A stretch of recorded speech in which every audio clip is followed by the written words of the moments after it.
Welcome to our live edition of Pittsburgh Sportsline in the BP TV studios. I'm Al Levine, the talking machine. I got Chip Hayner with me. Unfortunately, Smokin' Jim is going to miss his second show. The city championship football games are on tonight. So, just got to mention that. I'd first like to mention stay stronger than hate with the bad crimes that happened this past Saturday. And I just wanted to move on from that. It's very sad in our area, 11 dead. And we're overcoming that with love and trying to understand each other and move past this. So Pittsburgh will stay strong, guaranteed about that. We got a sports talk show for you. We're ready to do that.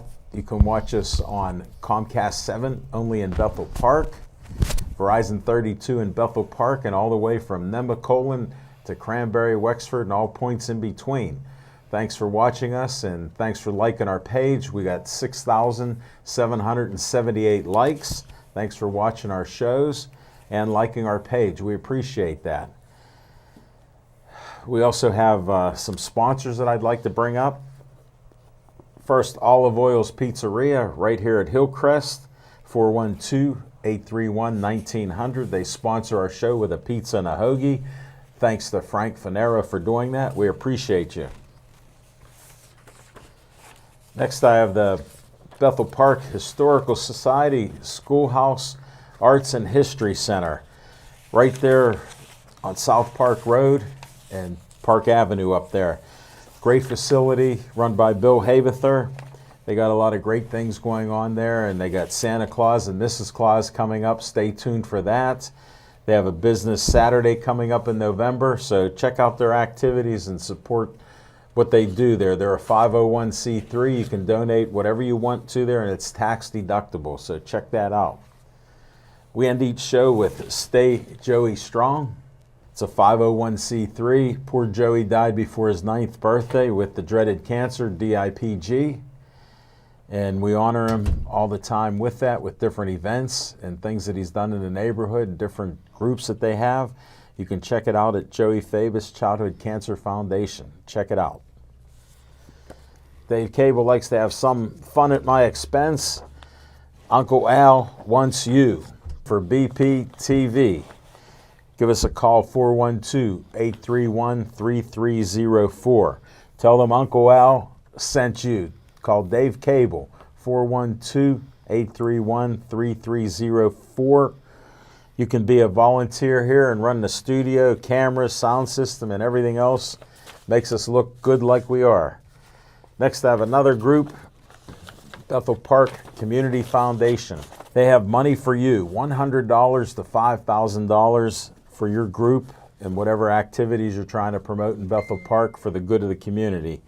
You get $100 to $5,000. Get an app from bpcf.org. Check that out and apply for your money there. I'm also a trustee on the board. Love to see you come up and present what your group's doing in Bethel Park. Check that out. Next, we got a sponsor of our show, What's on Your Mind? Sponsored by Skeets Lewandowski of Skeets Service Station, right past Trax Farm in Mineral Beach on Route 88 in Finleyville. You can't miss it. He's an honest guy, works on cars, anything and everything that runs on gas. On TV, they're saying there's no picture, only voice. I see a picture now.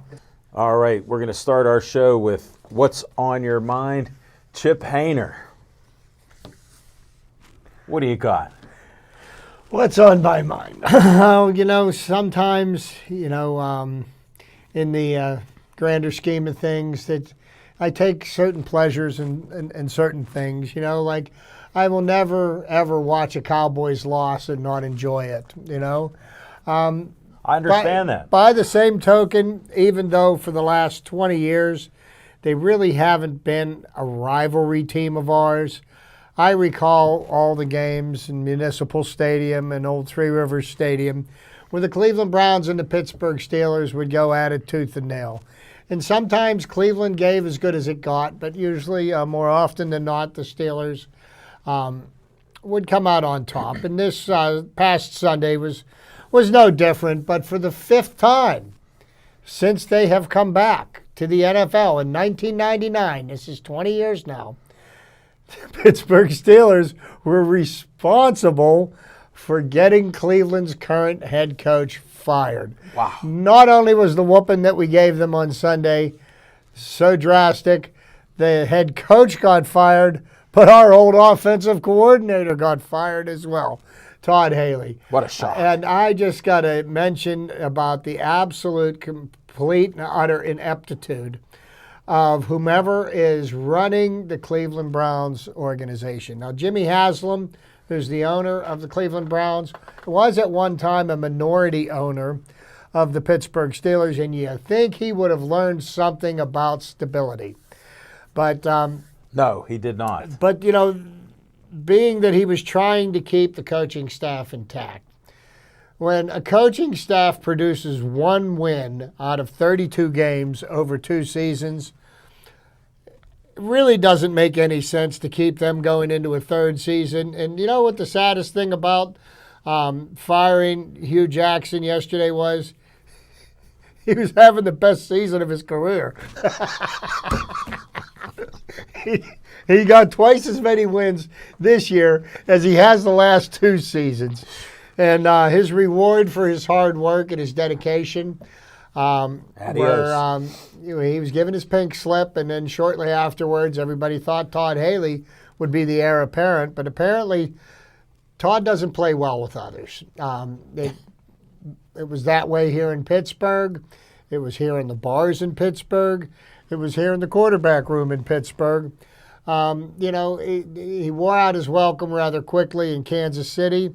Yeah. They couldn't wait to get rid of him when he was the offensive coordinator in Arizona. So you ask me what's on my mind, I just take perverse pleasure in the fact that the train wreck that is and will always be the Cleveland Browns is rolling down the track, waiting for the next bend to derail itself, because you pretty much got a write-off this year, don't you think? I would think so.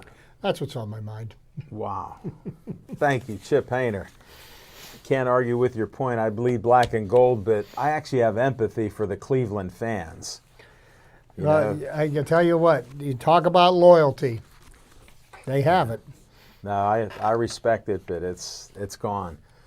What's on my mind is Chip's not the only baseball fan. I do watch baseball and enjoy it.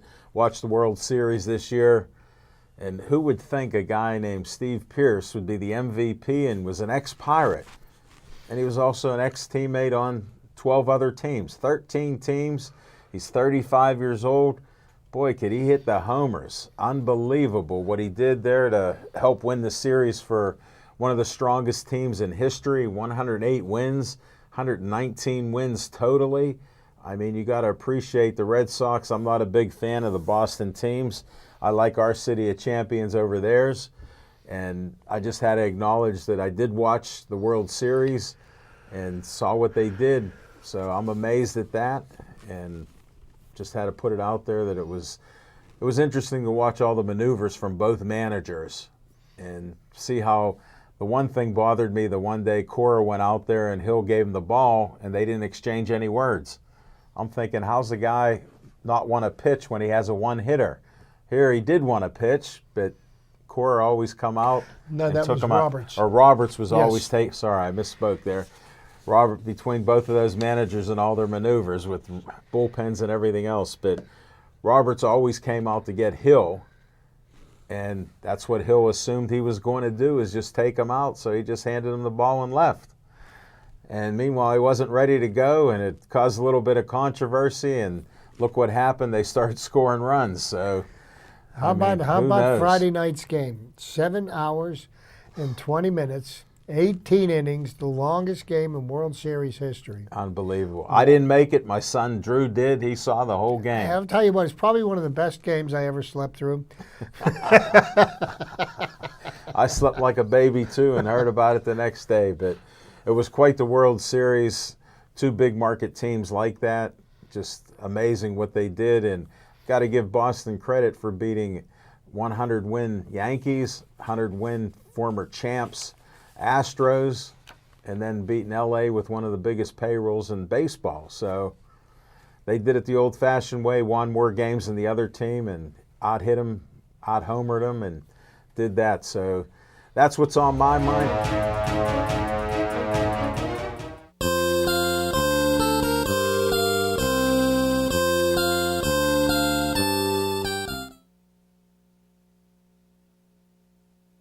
A segment. Now, already touched on this. We have a new world champion in Major League Baseball. The 2018 Boston Red Sox could probably go down in history as one of the greatest teams of all time because they sealed the deal. They won the title. 119 wins over the course, 108 wins over the season, 11 wins in the playoffs. Amazing team from top to bottom. A former Pirate castaway, World Series MVP, David Price, who had not had a single postseason win in his career up to this year, won 2 games in the series. The Red Sox won the series in 5 games. And, they could be considered among the top 5 teams of all time. That's an argument for somebody else to make, but we do want to give them their props, which kind of leads me to I don't know. Alan always straightens me out about this, but some useless information I found out about. I appreciate the about the World Series itself. And, last week I kind of touched on the history of the World Series, not so much who played whom and who won this year and that year, but how the championship series came to being and how it became the World Championship that it is. So I was thinking about the World Series and wrapping up baseball season for this year. Season ended probably 2 games sooner than I would have liked. I would have loved to have seen the series go a couple of more, but Dodgers just, they just can't seem to get over the hump. They've been to the series twice in the last 2 years. Last year, they lost in 7 games to the Astros, and this year, they really weren't in it. I mean, they won game, 18 innings. They squeaked out a walk-off win in the 18th inning, bottom of the 18th. But other than that, pretty much the Boston Red Sox dominated the Dodgers the way they dominated Major League Baseball this year. So tip of my hat to the Boston Red Sox. But I'm looking at how many years that we've been playing the World Series. And if you remember last week, I talked about the first World Series game was played in 1903 at Exposition Park over in the north side. The Pittsburgh Pirates played the Boston Americans and lost in that series. It was a 9-game series. Pirates lost 5 games to 3. But I was wondering, how many visits to the World Series have various teams made? Sure. Okay? And that got me to thinking because, to me, it's a known fact that the Yankees have won 27 World Championships. Okay? A lot of people may not know that, but, that is the gold standard as far as winning championships go. Yes. If you want to, the 2 teams that really set the gold standard for the most amount of championships would have to be the New York Yankees and, of course, the Montreal Canadiens in hockey. You think about how many Stanley Cups they won over their storied history. Sure. So the New York Yankees have made 40 appearances in the World Series in 115 years. Wow. They have a record of 27-13 in series wins. So they've lost 13 times, they won 27. A distant second is tied by 2 bitter rivals that used to both play in New York City with the Yankees. The San Francisco Giants have been in 20 World Series. Wow. And the Los Angeles Dodgers have been in 20 World Series. The Giants have won 8 and lost 12. And the Dodgers have won 6 and lost 14. Next up on the list with 19 appearances is the St. Louis Cardinals.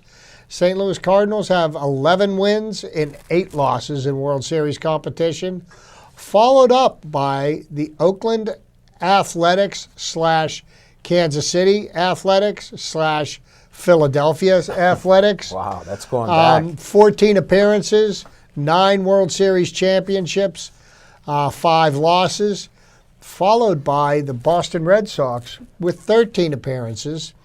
Their most recent being this year, they have 9 wins and 4 losses. But they went 86 years before they won a world championship with what was considered the curse of the Bambino. Because after their last World Series win in 1918, the Red Sox traded Babe Ruth to the New York Yankees, and the rest is history. Next up would be the Detroit Tigers, as well as the Chicago Cubs, each tied with 11. The Tigers have won 4 championships, lost 7. Cubs have won 3 and lost 8. Next up, tied at number 9 with 9 appearances each, the Cincinnati Reds and the Atlanta Braves. The Atlanta Braves / Milwaukee Braves / Boston Braves. They had 9 appearances, 3 wins, 6 losses. The Reds with 5 wins and 4 losses. Next up, 7 appearances. There's a 3-way tie.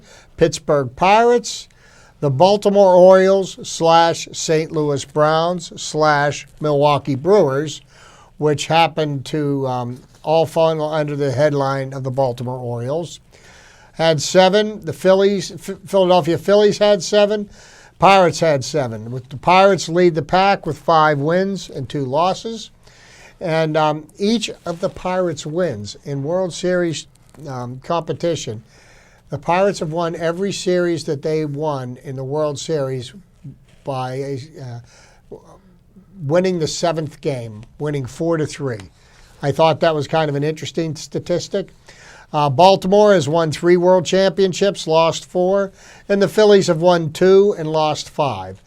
Next up, with 6 appearances each, Minnesota Twins / Washington Senators from 1901 to 1960.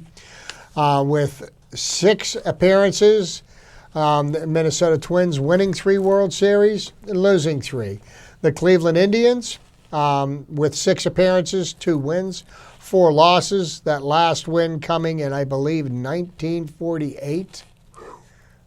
Yeah, they've got this. That's 70 years. Yes, it is.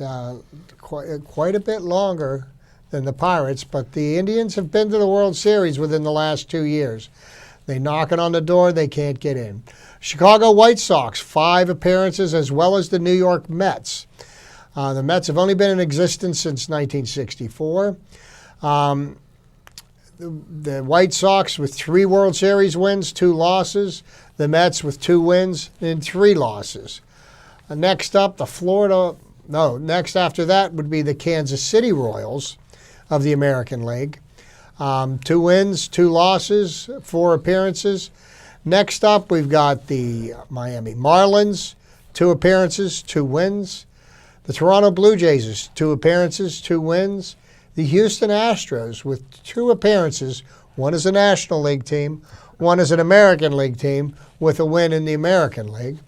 The Texas Rangers / Washington Senators from 1961 to 1971, 2 appearances, no wins.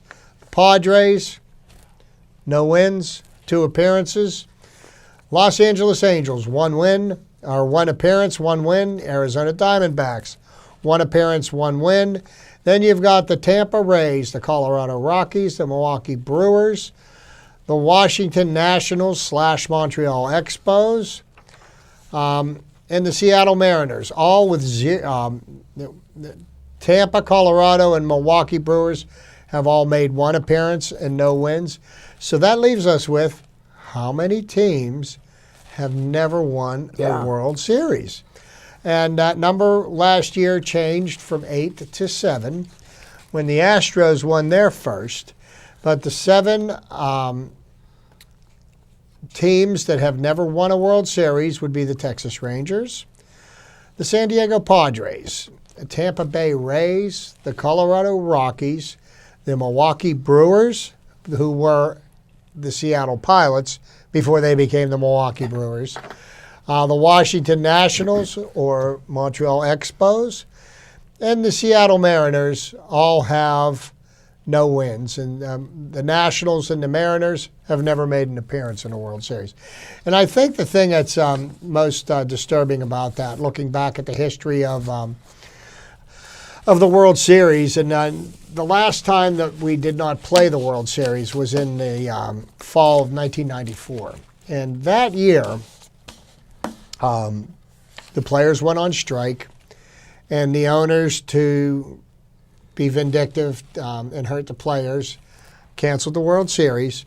But that year, the two best teams in baseball that year were the Montreal Expos and the Cleveland Indians. And either one of those teams would have won their championship that year. I do believe that year that the Cleveland Indians did have the best team in baseball, but the Expos were nobody to sneeze at that year. And because the powers to be couldn't sit down and hash out a deal, we were robbed of a chance of watching two teams compete for the World Championship, which is the harbinger of what is known as the steroid era, because when the strike ended, people did not flock back to the baseball parks, and the owners were very concerned about this, so they turned a blind eye to certain things that the players were doing, such as performance-enhancing drugs, which led to the steroid era and the inflated home run totals and pitching totals and so forth and so on. So you can blame the players all you want. The owners have as much culpability in that as the players do. So there you go. That's my trivia for this week. Next week, we'll see what I can dig up. All right, Chip. I enjoyed that useless information as always. Thank you very much, and we're going to move on.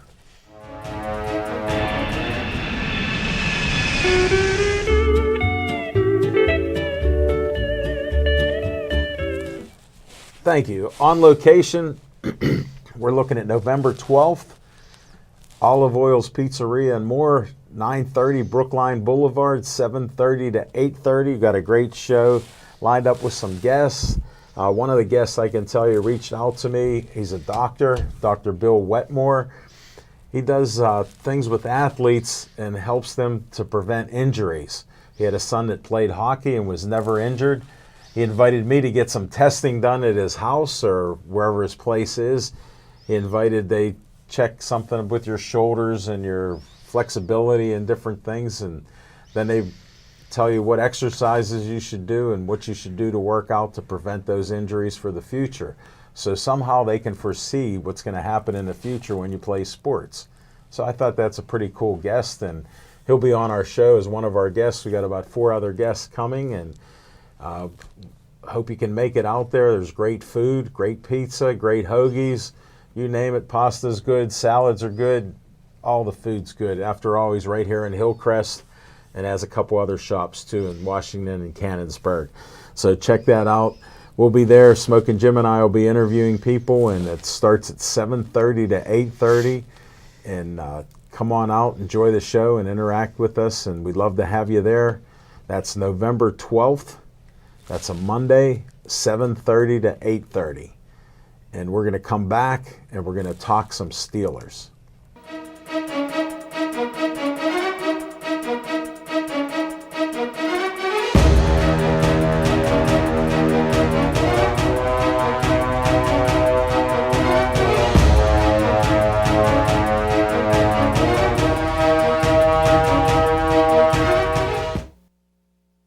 Before we dive into the Steeler game on Sunday, okay, what do you got? What do we got? I got an update on college football rankings. The first late breaking news right now on Pittsburgh Sportsline. First ranking for the college playoff Give system. it to me. Number 1, of course, is Alabama. Okay. Number 2 is Clemson. LSU is number 3, and Notre Dame is number 4. The only reason I bring that up, this Saturday, LSU, Alabama, head-to-head. Whoa. So one of them could be out. Alabama's just destroying everybody. It's They're a machine. Yeah, I know. They're as bad as Gateway. Smoking Jim's That's not for here. you, my friend Jim. But okay, to get back to the Steeler game, how about the Steelers this past weekend? They've 3 in a row we've won, and it looks like the question everybody's going to be asking over the next few weeks is Le'Veon who? Well, put it like this: James Conner looks for real. He's hitting the hole hard, breaking tackles, running away from some people. So he's proved to me that he can be the running back. Yeah, and I think he's proven beyond any reasonable doubt that Le'Veon Bell was asking for more money than he's worth, to be quite honest with you. And I think all that Le'Veon Bell has done to himself is he's damaged his name, he's damaged his reputation. His word means nothing to anybody. And do I expect him in this year? I mean, I don't know what goes through that young man's head, and certainly nobody knows what he's going to do. He could be in tomorrow. He could be in tomorrow. He could never come in. And at that point, even though the Steelers would own his rights for next year, do they want to go through this drama again next year? I mean, to be honest with you, they slated $14.5 million on the salary cap to account for him this year, which is money they could have put towards, other people. like maybe another cornerback or. You mean we need a cornerback? Well, I think, Joe Hayden's locked down the one side, but I think that this cornerback by committee it's not thing, working out well. But as long as the Steelers keep winning games, you think about this. In today's NFL, where the normal is scores with teams scoring 35-plus points, and the Browns only scored 18. Now, granted, it's the Cleveland Browns, okay? And they, the right hand doesn't know what the left hand's doing. Right. Take that into account, but they are still an NFL football team, okay? They've got a lot of talent on that team, a lot of first-round draft picks. But the last 2 games that we've played, we've held teams down. Sure. We let Cincinnati get back in the game, but the week before that against Atlanta, we kept their high-flying offense pretty well grounded. So, maybe the defense is not as bad as... Well, the sacks are there. The defensive line looks pretty good. The linebackers, even though I've been disparaging some of them, they've been playing well since they moved Watt to the left side and have him rushing almost every play. There's been a big difference. He's able to play his natural side and how he does play, and he's in on a lot of plays. And Bud Dupree, I mean, he was all over the place on, if he could just get to the point where he quits running past the ball carrier or the quarterback. He's so quick. Yeah. He's got to figure out a way to draw a straighter line. Couple adjustments he needs. Maybe a step left or right. Certainly anything would help. Something to tune him in there a little bit. But he's playing well, and they look pretty good there. The front 7 and the back, it's a little weak. Well, Joe Hayden has been doing a great job. Yes, he has. Limiting the top receivers. I mean, look what he did to Julio Jones. Yeah. Look what he did to Jarvis Landry last weekend. Yeah, but the key to the game, and they say that if you're going to win in the National Football League, it starts up front, the offensive line, defensive line, and if you noticed, Myles Garrett really was not much of a factor in this game. And, he did make one play, where he just basically threw Villanueva down. But for the most part, Villanueva played a good, solid game. He played better this game than the last game. Ben was able to pick apart their defense. And, once the James Conner got on a roll, I mean, he didn't do much in the first half. And that leads me to think, okay, let's say Lev Bell comes back. If you're going to play running back by committee, which a lot of teams do. Sure. Conner got stronger as the game went on. And did he have an outstanding? He only had 30 yards rushing in the first half. Well, look at the first quarter. They did absolutely nothing. You talk about slow starts. Right. And I mean, you're coming off a week where you think the coach would have you fired up to play after a bye week. I was so disappointed that first quarter and first half. Well, the only thing that we got to take away from that is I don't know if it was because of the strength of our defense or the ineptitude of the Browns' offense. Maybe a little from column A and a little from column B. Yeah. But we only gave up 2 field goals instead of being down 14-0. Sure. We were down 6-0, and then all of a sudden, boom. Bend to AB, boom, bend to AB, and when we're going to the half, 14-6. Yeah, makes a big difference. It does. It really does. So, when you're scoring touchdowns, we've learned that, and it just scares you with the defense that you can't trust at the end of a close game. I mean, that's what you got to worry about. Yeah, and it bothered me that they gave up a touchdown in garbage time. Yeah. With 6 seconds left, you gave up a touchdown. I know. There's no point to that. It should be, not there, but. That's something you got to worry about. I'm still worried about the defense. The offense has come on. Big Ben broke his middle finger on his left hand. So that being said, it won't affect him, they say.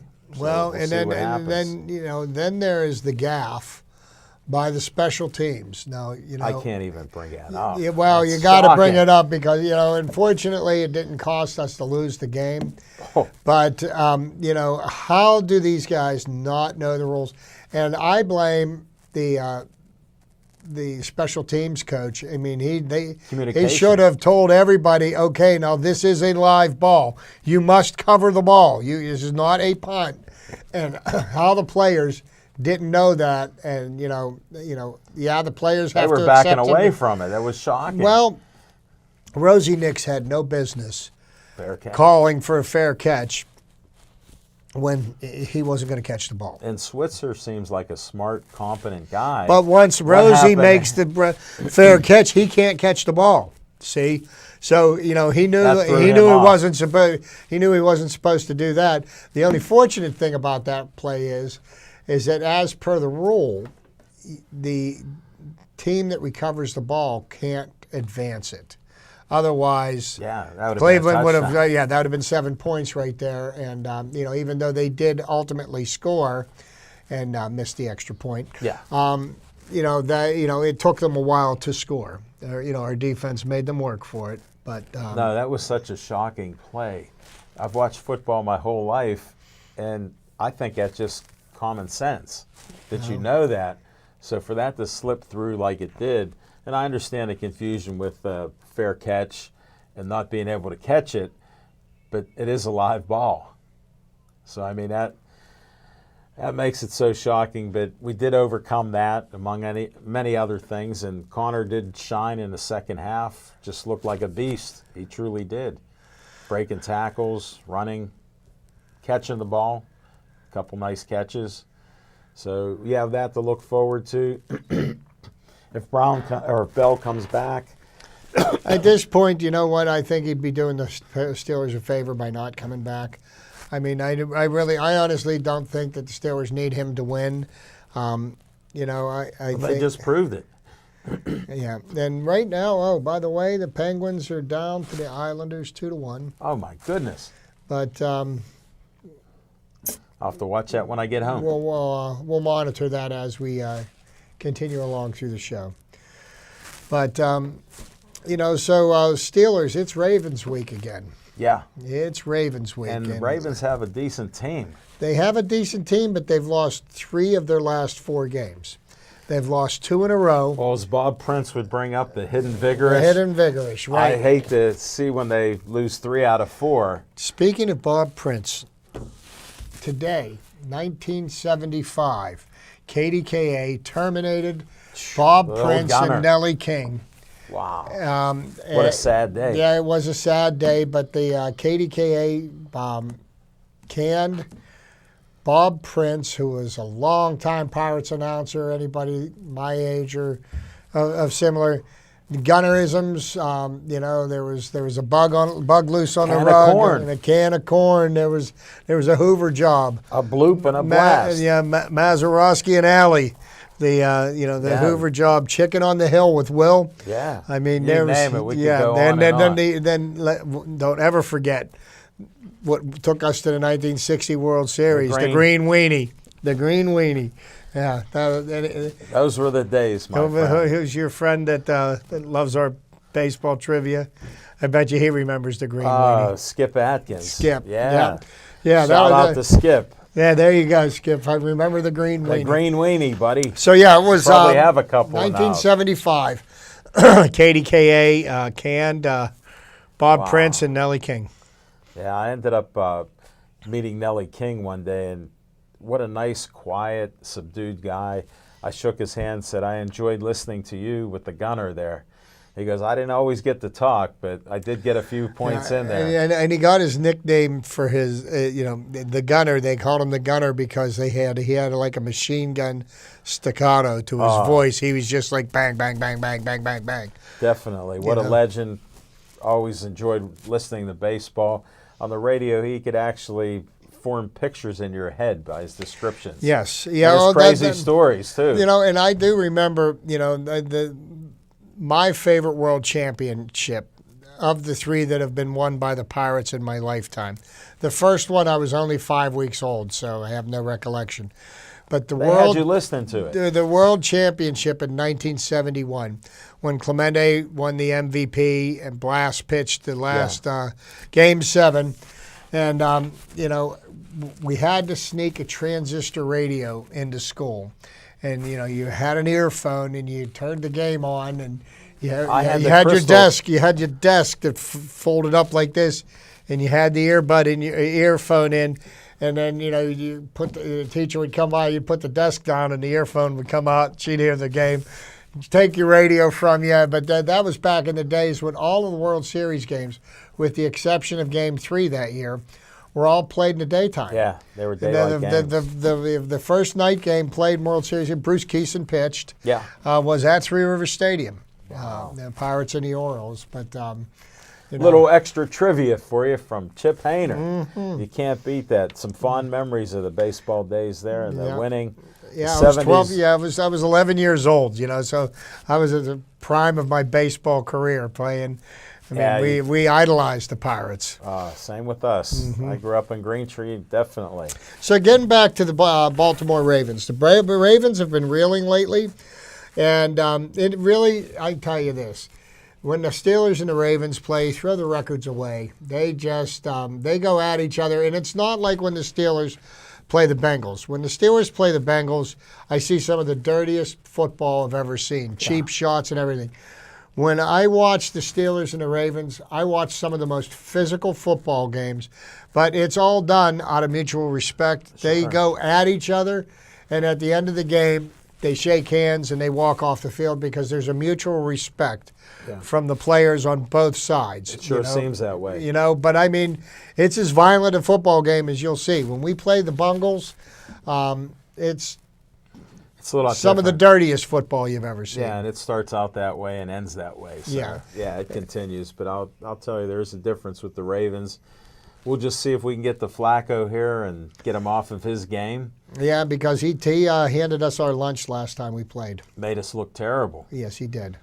And yes, we did. We don't need that. I got a good feeling about this game. Steelers win it. I don't know what the score will be, but I believe the Steelers will win it. And it's going to be a field goal game. That's usually what happens. It should be close. And whoever hits the ball last is usually the team that wins it. And then after the Ravens week, then we got a short week and we play the Carolina Panthers. And the Carolina Panthers put it on the Ravens last week. Yeah, they did. They put it on them good. So we've got a couple of stiff competitors coming up in a couple of weeks. We'll get tested. Well, and here's the thing. I mean, we've been fortunate the last 3 weeks. We've been able to make mistakes and learn from our mistakes while we're winning. And overcome them. Yes. That's one of the key things. Well, here's the thing. Here's the thing. The next 2 games we play, can't afford it. If we make the mistakes that we made in the last couple of games, we're not going to win. Yeah. It's that simple. But can we please start playing football early? Yeah. I need us to play a Yeah, little well, bit. I'm sitting there. Wait a minute. We're playing at 1 o'clock. What do you mean? No. How much earlier? But no, We no, I need them get to what you- appear. Yeah, we need them to for the- show up at 1 o'clock instead of I'd quarter like to to 2. see a first series successful touchdown drive. Yeah. That's what I would like to see with the talent and skills they have. Somehow the Wi-Fi's working. AB and Ben are on the same Wi-Fi right now, Yep, so they seem to be. that's clicking. So they're all smiles. Can't beat that. No, That you helps, and we got other players out there that are catching the ball and doing things. I just wondered what happened to James Washington. Well, I think Washington's going to eventually work his way into. He was doing well in the preseason. Into the lineup, but the person that I've been impressed with, and of course I didn't know what type of a receiver that he was, but he's been healthy this year, and he's a load, is Vance McDonald. Oh yeah. I mean, I'm going to tell you something. When he gets the ball, he looks to flatten somebody. Well, he's lost that dropsy issue that he had from Yeah. other teams, and he's catching the ball, and he got a great stiff arm. And I'll tell you what, with the combination of McDonald and Jesse James, they almost take the place of the third wide receiver, Yeah. who they're They developing. It's taking time. But And Juju's still a good ball player. Juju is as good a number 2 as you need in the league. Yeah. And AB is AB. But I think you're going to see the emergence of James Washington as we move through the season, because we're going to need him to be that third option. As a wide receiver.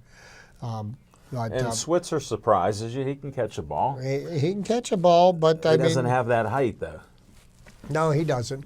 But he doesn't seem to be afraid to go over the middle. No. Yeah, he's been there a few times. He doesn't have those short arms. No, he extends it out there. He doesn't do the T-Rex. No, and he had a couple decent returns too, which is why they got him, which helps. Mm-hmm. So I mean, they're showing in all facets of the game some improvements, which I like to see from the beginning of the season to the middle of the season. Well, and now we got the last half of the season. We got the last half of the season, and you'd like to think that your team grows as the season goes on and gets better.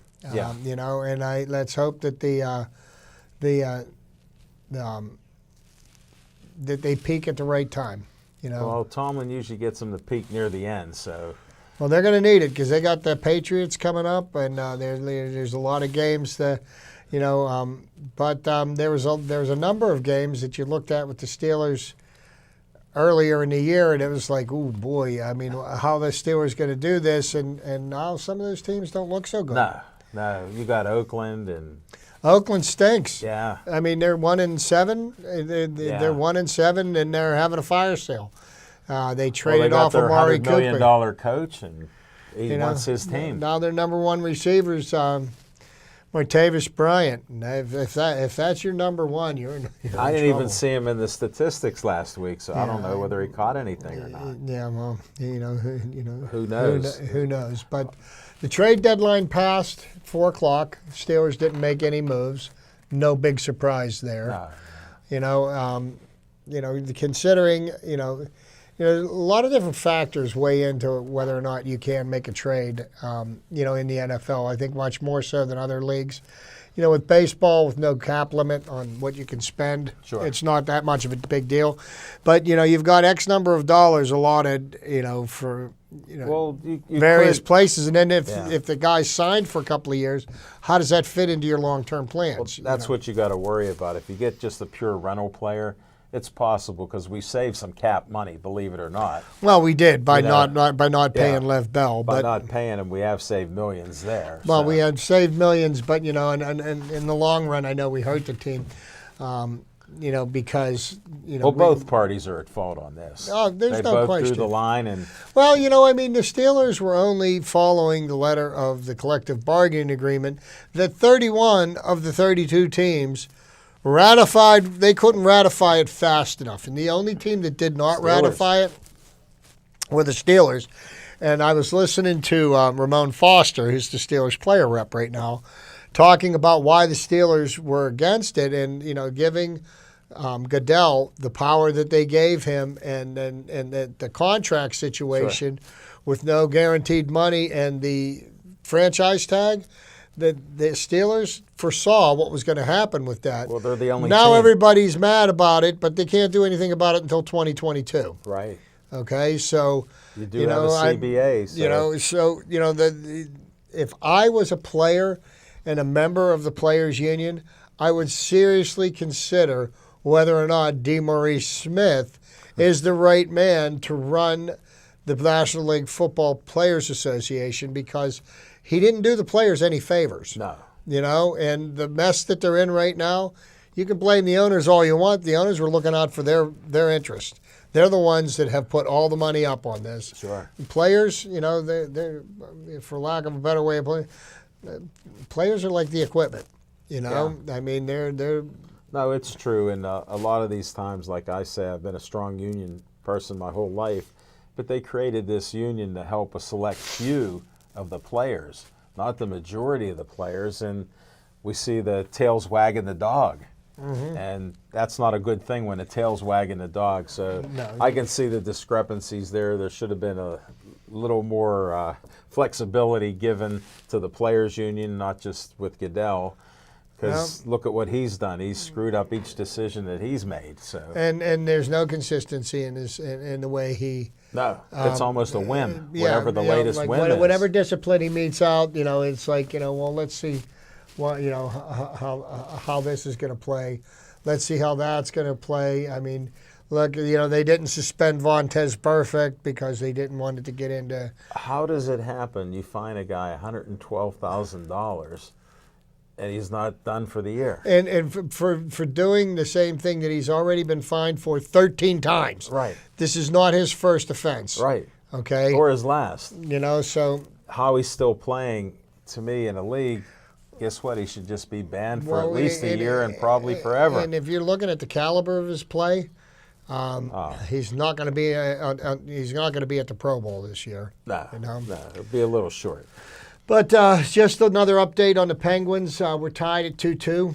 I don't know into what period it says live here, and it won't give me any updates. Oh, but my that's goodness. Because I'm 2-2 for the Pens. We got to get home. But let's talk about the Pens. The Penguins came back from a 4-game Canadian road trip. Unbelievable. They played Toronto, Edmonton, Calgary, and Vancouver. 4 wins. 4-0, okay? 2 shutouts. One in the first game, one in the last game. Matt Murray, 3 wins. Yeah. Casey DeSmith, shut out on the last game. Sid Crosby, NHL Player of the Week, 5 goals in the last 3 games. Yeah. 7 points in total. So any question? Where's all those naysayers that said he was done again? Well, it just keeps coming up. And I know at one time I was a naysayer, but Sid Crosby suffered a bad injury. Worked his way through it, and there was no question he's the best player in the NHL. He had to heal up when you suffer.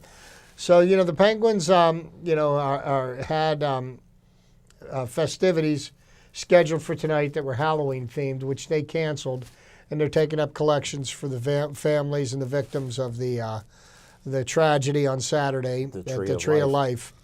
And they have special patches on that they're wearing on their uniforms. It's the Penguins logo, and it says "Stronger Than Hate." Right. And after the game, they're gonna auction those off.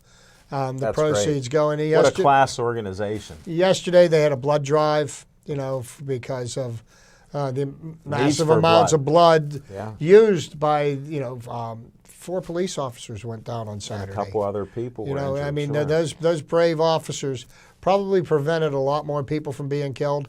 Well, they went right in on it. They ran towards the gunfire, which is what they're supposed to do. But they are the true heroes, and the first responders, everybody involved. Sure. We got to tip our hats to them, and they were there within minutes, which was great. Because it could have been even worse. No, it could have been. It could have been a whole lot worse. And that just I love the phrase "stronger than hate," and that's what we've got to do. Is the only way to combat hate is with love. Yeah. So I'm a believer there, and it's just horrific to have it happen in our city. Just the way people get along with different ethnicities and what a diverse culture we have and a true melting Well, pot you know, as a city. and just in the last place of any of the communities in the Pittsburgh area that you would expect something like that to happen It's the most would diverse, be there. yeah. Would be there. Right. You know, it's just it's still shocking. Hard to believe that it happened in our own backyard. Well, it's a sad state of times when these things happen so much more often than we ever heard. You Yeah. know, it's just terrible, and the outpouring of, you know, sympathy and empathy and, you know, support is just great to hear from throughout the country and the world. Throughout the world. Yeah. Throughout the world. Yeah. You know, it kind of gives you faith in humanity. Yeah, I have not lost my faith. No, I have not. We can overcome anything, and you know, and I believe that we'll come out stronger on the other side of this. Definitely. So you know, we've got the Penguins, and Penguins have flipped the switch, so to speak. They're one of the few teams that I've ever seen in history do it consistently. Well, you know, I mean, they know what they've got in the tank. You know, and I'll be honest with monster. they played up before this road trip. They played the fewest number of games of any team in the NHL, and then, you know, I think what they really needed to do was they needed to get away, the team and with one another and bond or whatever. Yeah. They went to that one resort in Edmonton, and Kind of together. you know, hung out together, ate together, trained together, and, you know, and I mean, what more could you ask for a team when you go on an extended road trip? 12-day road trip. You got 4 games, you come back with 8 points. I mean, you can't ask for anything more than that. No, that's the best you can do. There's nothing better. No, there's nothing better. It's great to see a team like that. And they did need to heal up and get some time off because they played so many games over the 3 years. Well, they sure did. And, you know, the Penguins definitely have some combinations that they're going to work with over the course of the year. And this team's going to evolve as we move through the season. Sure. The one question I have is, you know, I was listening to Mike Rutherford talk about Daniel Sprong and how he was going to be a big part of this team this year. He's getting 3 or 4 minutes a game, you know, and apparently the coach is not enamored with the way he's playing. in the doghouse. You know, but the general manager seems to think he's going to be an integral part of the team. So how this story is going to play out, you know, I wouldn't be too surprised at some point moving forward. He ends up getting traded away for a piece that we need because Rutherford will not hesitate to trade somebody. Yeah, he's already shown it. Yeah, and you know, and there's only 3 or 4 guys on that team that won't get traded. Great Penguin talk. We're down to about the last minute here. I think we got a minute to go with the show. We close? All right. Well, I wanted to say Smokin' Jim and I did some great boxing at Market Square. It was a rainy, chilly night, but they had a tent. We saw 12 great fights, some knockouts and everything else. It was just a great night of boxing in Market Square. We look forward to doing some more live boxing. Matter of fact, December 1st we'll be at Elizabeth Court Time. And Elizabeth for Rod Salka is going to have a fight card December 1st. So check us out there. Is Rod fighting? I don't know if he is or not. I He's heard he is. I heard he may be. Yeah, I don't know. We'll have to find out more, but we saw him at the fights and work the deal out. We're going to be broadcasting that. So stay tuned with that. And thanks, Zach Taylor, for coming in. Buddy, we appreciate your help on the show. Thanks to Chip Painter. This is Al Levine, the Talking Machine. Stay Joey strong.